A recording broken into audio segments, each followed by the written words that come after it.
হর মহাদেব। সবাই কেমন আছো? আশা করি সবাই ভালো আছো। আজ আমরা এখন বদ্রীনাথের উদ্দেশ্যে রওনা দিয়েছি। এখান থেকে বদ্রীনাথ প্রায় 35 কিলোমিটার রাস্তা। তো আমরা এখন এক জায়গায় একটু ওয়েট করছি একটা ভিডিও করার জন্য।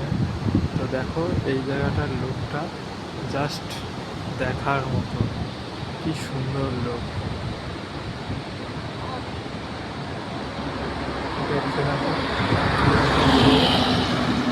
সত্যি ঝর্ণা পড়ছে উপরে, কি সুন্দর মেঘ, নীল আকাশের উপরে সাদা মেঘের ভেলা, এদিকে পাহাড় সবুজ অরণ্যে ঘেরা, আর এদিকে ঝর্ণা পড়ছে সামন দিয়ে, আর অলকানন্দা নদীর সাথে মিশে যাচ্ছে ঝর্ণা পড়ে।